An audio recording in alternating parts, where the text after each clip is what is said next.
सुप्रभात बच्चों। स्वागत है आज के इस नए ऑनलाइन वीडियो में। आज हम देखने वाले हैं हिंदी का नया पाठ जिसका नाम है दोहे। तो इस पाठ के अंतर्गत हम कबीर, रहीम, तुलसीदास और बिहारी, ये मध्यकालीन कवियों के लिखे हुए दोहों के बारे में हम इस पाठ में जानकारी प्राप्त करने वाले हैं। बच्चों, आप जैसे कि जानते हैं कि दोहे ये जो लिखे हैं ये हिंदी भाषा के अमूल्य अक्षरधन है। और आज जो हम दोहे पढ़ने वाले हैं कबीर, रहीम, तुलसीदास और बिहारी जी के, तो ये जो दोहे हैं ये दोहे नीति मूल्यों पर आधारित है। तो आइए बच्चों, शुरू करते हैं आज का ये वीडियो, आज का ये पाठ। मैं हूँ ब्रह्मा सर, स्वागत है आप सभी का। और एक बात ध्यान रखिए कि आपको पूरा वीडियो देखना है जिससे कि आपको सारे कबीर, रहीम, तुलसीदास और बिहारी, इनके जो दोहे हैं इनकी पूरी जानकारी जो है आपको सरल भाषा में प्राप्त होगी। तो आइए शुरू करते हैं। सबसे पहले हम लेते हैं कबीर के दोहे।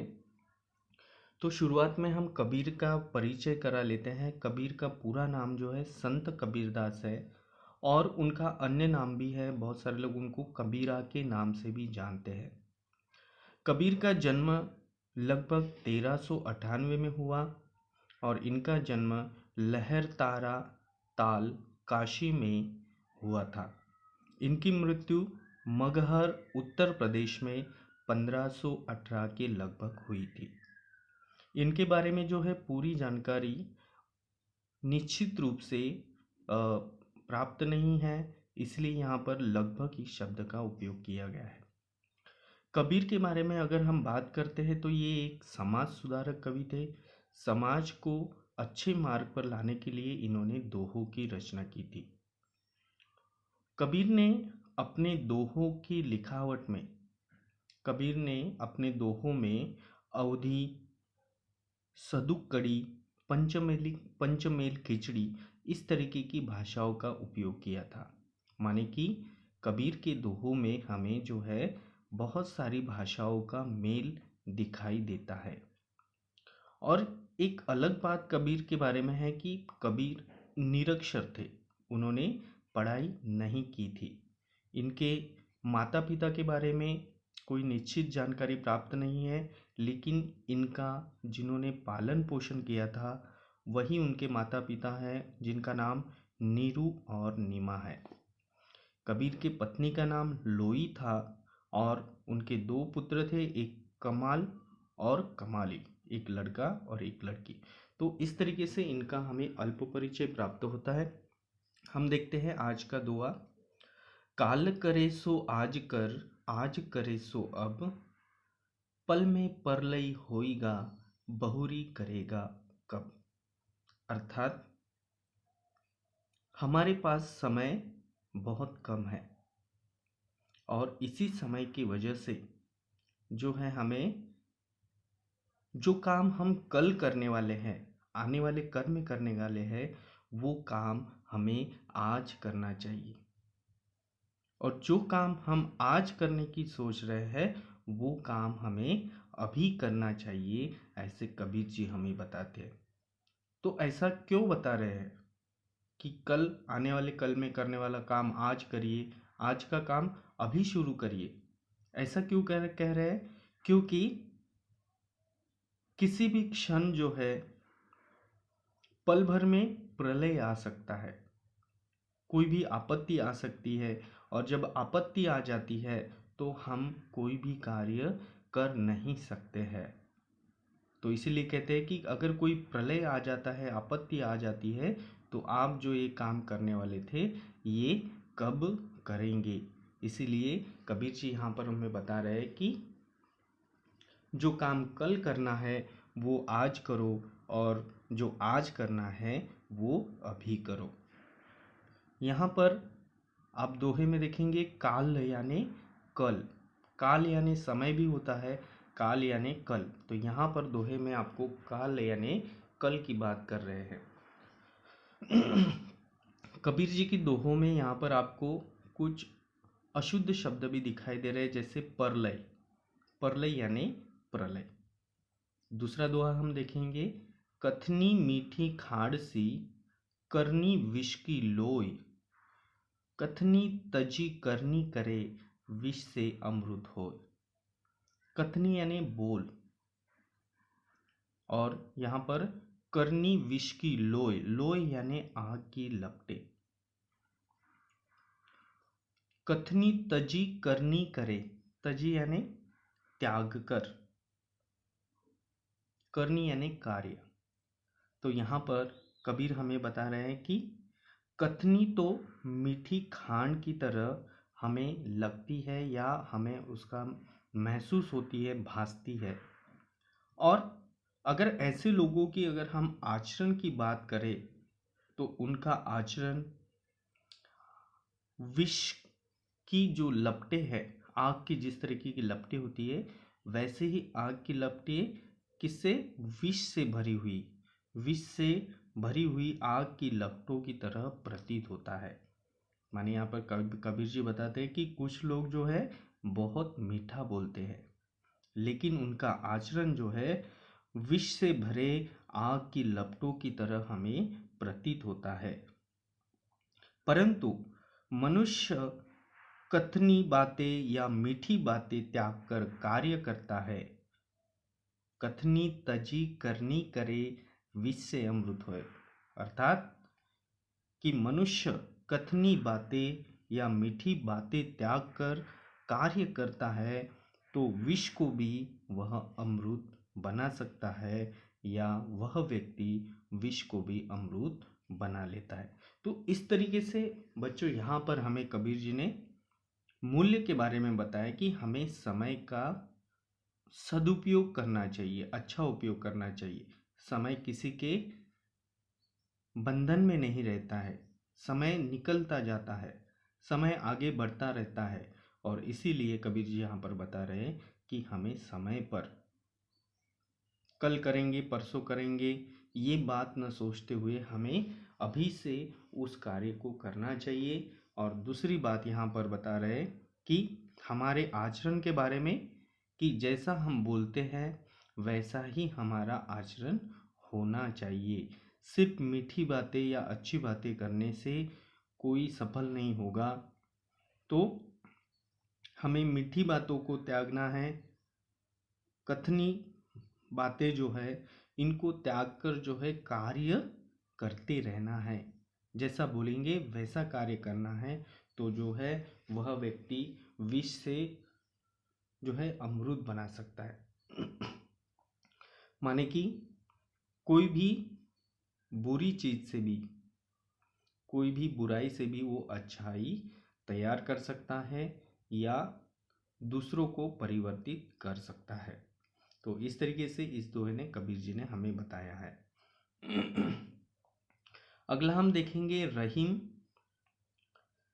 कही रहीम संपत्ति सगे, बनत बहु बहुरीत, विपति कसौटी जे कसे, सोई साचे मीत। रहीमन विद्या बुद्धि नहीं, नहीं धर्म जस दान, भू पर जन्म वृथा धरे, पशु बिनु पूछ समान।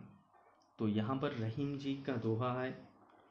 हम यहाँ पर रहीम के बारे में थोड़ी सी जानकारी, उनका परिचय प्राप्त कर लेते हैं।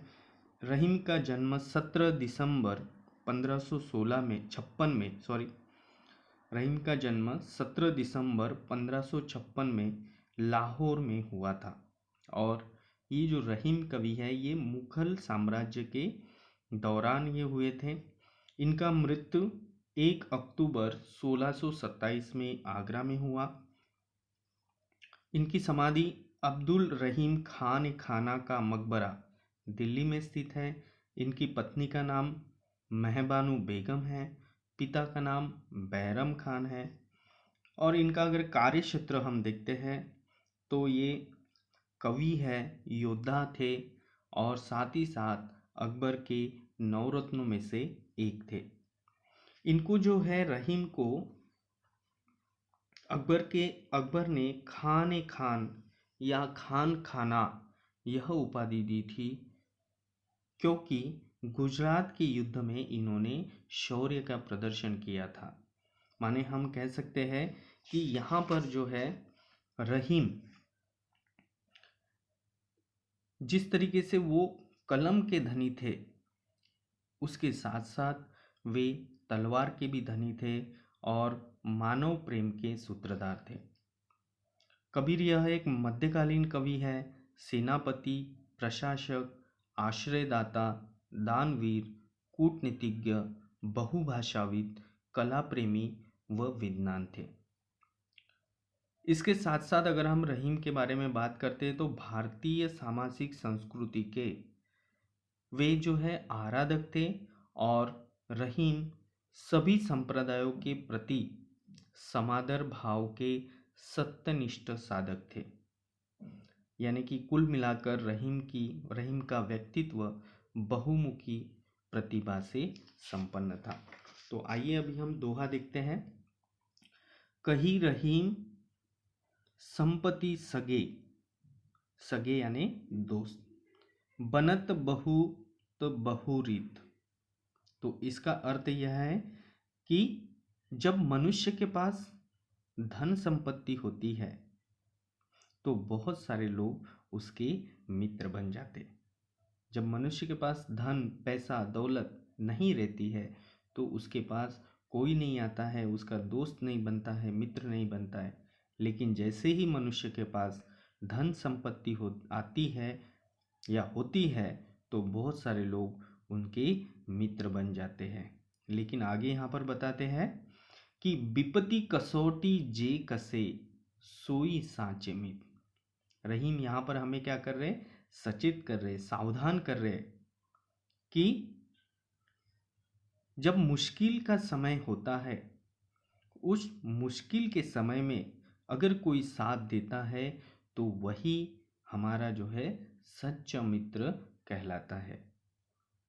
तो इसमें इस दोहे के माध्यम से रहीम जो है सच्चे मित्र की पहचान कैसे करनी है वो यहाँ पर हमें बता रहे हैं कि जब मनुष्य के पास धन होता है तो सारे लोग जो है उसके मित्र बनना चाहते हैं या मित्र बन जाते हैं। लेकिन यहाँ पर रहीम जी हमें बता रहे हैं कि व्यक्ति को अगर मुश्किल के समय में कोई साथ देता है तो वही उसका सच्चा दोस्त होता है या सच्चा मित्र कहलाता है। अगला दोहा हम देखेंगे। रहीमन विद्या बुद्धि नहीं, नहीं धर्म जस दान, भू पर जन्म वृथा धरे, पशु बिन पूछ समान। तो यहाँ पर रहीम हमें बता रहे हैं कि जिस मनुष्य में विद्या, बुद्धि, धर्म, यश और दान जिस व्यक्ति में नहीं है, कि ऐसा कोई व्यक्ति अगर जिसमें विद्या नहीं है, बुद्धि नहीं है, धर्म नहीं है, यश नहीं है, दान करने की वृत्ति नहीं है, तो ऐसे व्यक्ति का इस धरती पर जन्म लेना व्यर्थ है। ऐसे व्यक्ति अगर कोई जन्म लेता है तो वो उसका जन्म व्यर्थ है और वह व्यक्ति इस पृथ्वी पर, इस धरती पर जो है बिना पूंछ वाले पशु के समान है, माने बिना पूंछ वाले जानवर के समान है। तो इससे रहीम जो है हमें किसकी जानकारी बता रहे, किसका महत्व बता रहे हैं कि विद्या का महत्व बता रहे, बुद्धि धर्म का महत्व बता रहे, यश का महत्व बता रहे, दान धर्म का महत्व बता रहे। तो यहाँ पर दो चीज़ें रहीम हमें बता रहे हैं, दो मूल्यों के बारे में बता रहे हैं कि हमें जो है मित्र की पहचान सही करना चाहिए। जो पैसों के पीछे आकर के मित्र बन जाता है वो सच्चा मित्र नहीं है, अपितु अगर कोई हमें मुश्किल में साथ देता है, संकट की घड़ी में साथ देता है तो वही हमारा सच्चा मित्र है। और दूसरी बात यहाँ पर रहीम बता रहे हैं कि पैसा हमारे लिए कुछ नहीं है। अगर कोई बहुत धनवान व्यक्ति है तो उसका जन्म सार्थक हो गया ऐसा नहीं कह सकते। किसका जन्म सार्थक हो गया? कि जिसके पास विद्या है, बुद्धि है, यश है, जिसने दान धर्म किया है, लोगों की मदद की है, ऐसा व्यक्ति ही, ऐसे व्यक्ति का ही जन्म जो है सार्थक हो गया। लेकिन कोई व्यक्ति जो ये सारी चीज़ें उसके पास कुछ नहीं है, विद्या नहीं, बुद्धि नहीं, धर्म नहीं, यश नहीं, दान नहीं, तो ऐसे व्यक्ति का इस धरती पर जन्म लेना व्यर्थ है। और वह व्यक्ति जो है बिना पूंछ वाले पशु के समान होता है, जानवर के समान होता है। तो इस तरीके से रहीम ने हमें अपने दोहे के माध्यम से मूल्यों के बारे में बताया है। आगे हम देखेंगे तुलसीदास के बारे में। तो तुलसीदास का हम अल्प परिचय करा लेते हैं। इनका नाम गोस्वामी तुलसीदास है। इनका जन्म 1532 में हुआ था, संवत 1589। इनका जन्म राजापुर, बांदा जिला, उत्तर प्रदेश में हुआ था। इनकी मृत्यु 1623 में हुई थी। संवत 1680 में वाराणसी में इनकी मृत्यु हुई थी।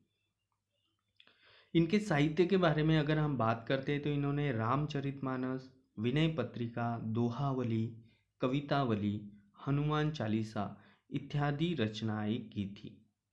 रामचरितमानस के बारे में हम सब लोग जानते हैं कि ये जो है रामायण से लिया गया था और इसको लिखा गया था। उत्तर भारत में रामचरितमानस को जो है बहुत पढ़ा जाता था, लेकिन रामचरितमानस के बाद विनय पत्रिका भी उत्तर भारत में बहुत पढ़ी जाती थी। अगर इनके परिवार के बारे में जाने तो तुलसीदास की माँ का नाम हुलसी था और उनके पिता का नाम आत्माराम दुबे था। उनके पत्नी का नाम रत्नावली था। इनके कार्यक्षेत्र के बारे में देखेंगे तो ये एक कवि थे और समाज सुधारक भी थे। इनके जो भी दोहे हैं इसमें हमें सगुण भक्ति का भाव दिखाई देता है और इनके दोहों की रचना जो है संस्कृत, अवधी और हिंदी भाषा में हमें दिखाई देती है। तो हम देखेंगे अभी तुलसीदास के बारे में। इनका जो दोहा है, हमें हमारा आचरण कैसा होना चाहिए, हमारा चरित्र कैसा होना चाहिए, इसके बारे में जो है हमें जानकारी देता है। मुखिया मुख 100 चाहिए, खान पान को एक, पालय पोसय सकल अंग, तुलसी सहित विवेक। यहाँ पर तुलसीदास जी बता रहे हैं हमें कि मुखिया मुख 100 चाहिए, खान पान को एक, पालय पोसय सकल अंग, तुलसी सहित विवेक। अर्थात मुखिया को कैसा होना चाहिए, घर का जो प्रमुख है या किसी भी चीज़ का, कोई भी संस्था का प्रमुख होता है, उसको कैसा होना चाहिए। तो मुखिया मुख के समान होता है। हमारा जो मुंह है उस मुख के समान होना चाहिए। जैसे कि हमारा मुंह यानी कि मुख क्या करता है, खाने पीने को तो एक अकेला होता है, दूसरा जरिया नहीं होता है। हमारे शरीर को हमें भोजन करना है तो खाने पीने का जरिया अकेला मुख होता है। लेकिन जो हम खाना मुख के द्वारा खाते हैं, मुंह से खाते हैं, उस खाने की मदद से जो है हमारे शरीर के पूरे अंगों का पालन पोषण होता है। इसमें मुंह जो है, हमारा मुख किसी के साथ दूजा भाव नहीं करता है, सारे अंगों का पालन पोषण करता है, विवेक बुद्धि से सारे अंगों का पालन पोषण करता है। तो तुलसीदास जी यही हमें यहाँ पर बता रहे हैं कि हमारा भी मुखिया, घर का मुखिया हो या संस्था का मुखिया हो, समाज का मुखिया हो, वो कैसा होना चाहिए, हमारे मुंह के जैसा होना चाहिए, जो खाने पीने को एक समान अकेला होता है, माने सबको वो समान तरीके से देखता है और साथ ही साथ उसने विवेकपूर्ण तरीके से सभी लोगों का क्या करना चाहिए, पालन पोषण करना चाहिए।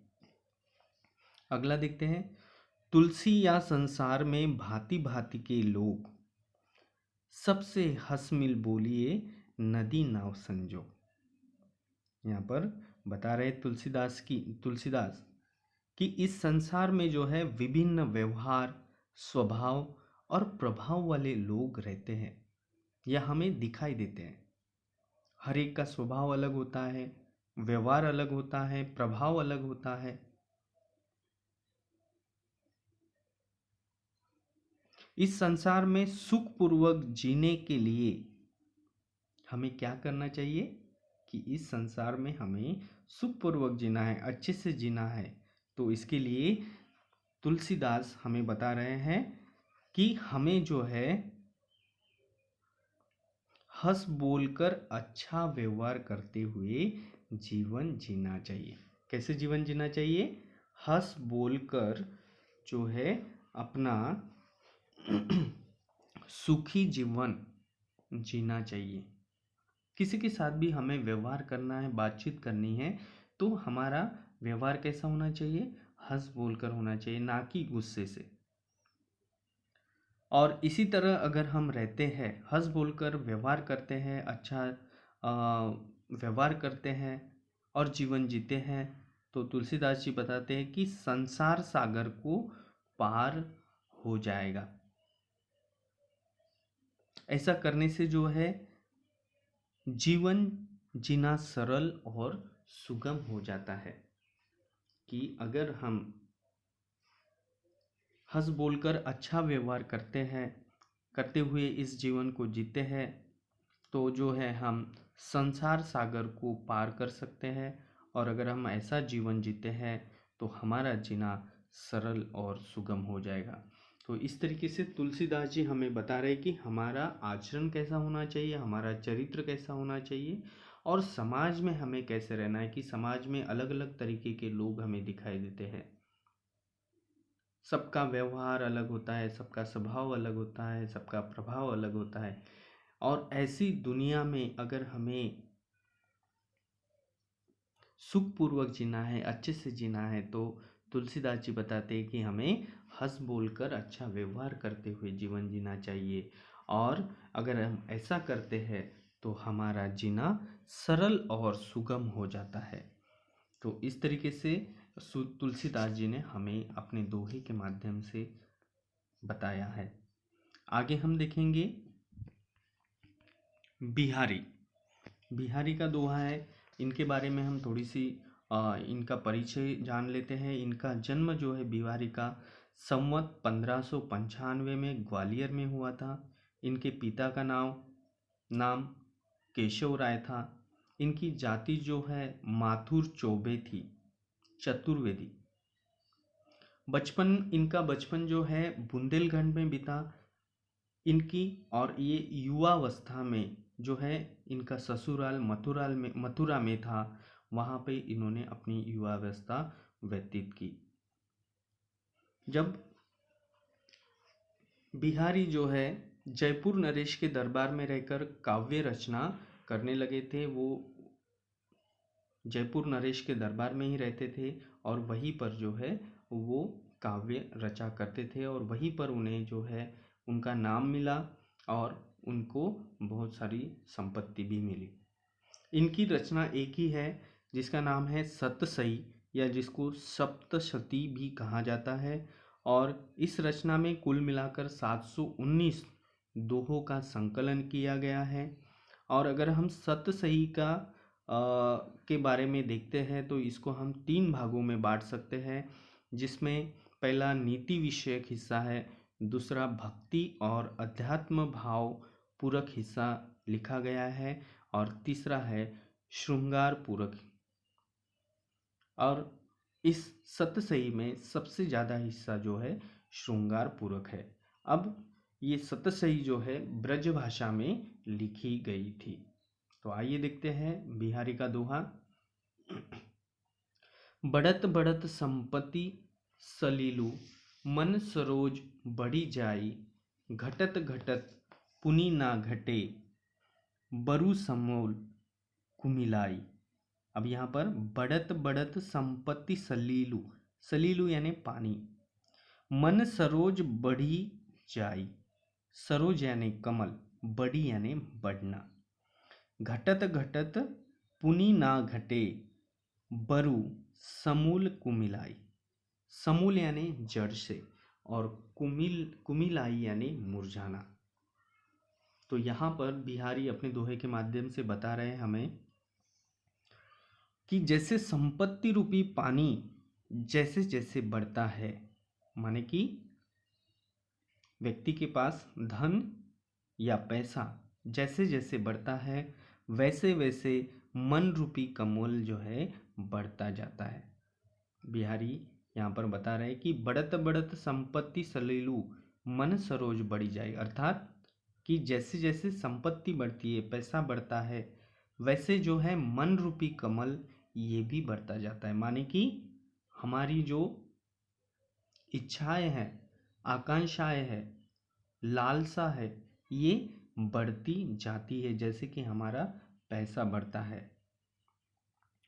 अर्थात मन की इच्छाएं एवं प्रलोभन में वृद्धि होती जाती है।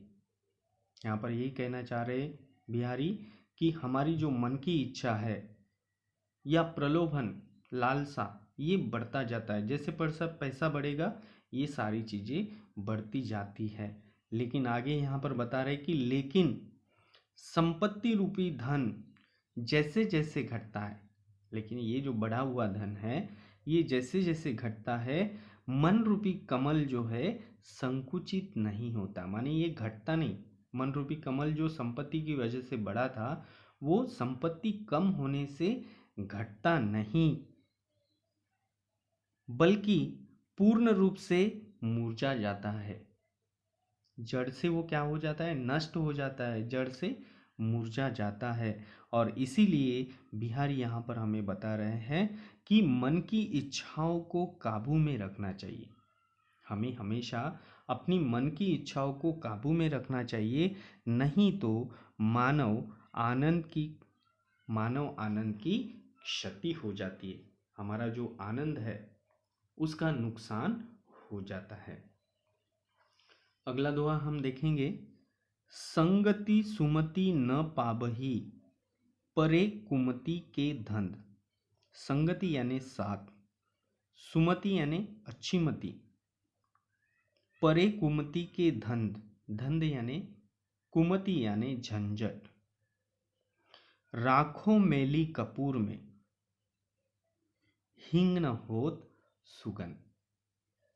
अर्थात यहाँ पर बिहारी बता रहे हैं कि कुमति के धंधे माने जो लोग झंझट में पड़े हुए होते हैं, किसी झगड़े में पड़े होते हैं, किसी मसले में पड़े होते हैं, वे लोग अगर अच्छी संगति में भी रहते हैं, जो व्यक्ति झंझट में पड़ा हुआ है, झमेले में पड़ा हुआ है, झगड़े में पड़ा हुआ है, वह व्यक्ति अगर अच्छे संगत में भी रहता है, अच्छे लोगों के साथ रहता है, फिर भी वह व्यक्ति सुमति प्राप्त नहीं कर सकता। एकदम सादा सिंपल बताया इन्होंने कि अगर कोई झंझट में पड़ा हुआ व्यक्ति है, वो किसी अच्छे व्यक्ति के संगत में भी रहता है, फिर भी वह सुमति प्राप्त नहीं कर सकता। और इसके लिए इन्होंने उदाहरण के तौर पर बताया कि जैसे हींग को कितना ही कपूर में मिलाकर रखो, कि अगर हींग को अगर हम कितना ही कपूर में मिला करके रखें, पर वह सुगंध अच्छी गंध वाली नहीं होती है। हींग को अगर आप कपूर में साथ मिला करके रखेंगे, फिर भी जो है सुगंध वो अच्छी नहीं होती है। तो इस तरीके से बिहारी भी हमें बता रहे हैं कि हमारी जो मन की इच्छा है इनको काबू में रखना चाहिए, तभी हम जो है सफल हो सकते हैं। और दूसरी बात ऊपर बता रहे हैं कि हमें कभी भी किसी झंझट में नहीं पड़ना चाहिए। अगर हम झंझट में पड़े हैं और अगर हम अच्छे लोगों के साथ भी रहते हैं, फिर भी जो है हमें सुमति प्राप्त नहीं होती या सुमति नहीं मिल पाती है। तो इस तरीके से हमने बच्चों यहाँ पर चारों कवियों के दोहे देखे, जिसमें कबीर, रहीम, तुलसीदास और बिहारी ये जो मध्यकालीन कवि हैं इनके बारे में इनका अल्प परिचय देखा और दोहों के बारे में जानकारी प्राप्त की। फिर मिलेंगे अगले वीडियो में, तब तक के लिए बाय बाय।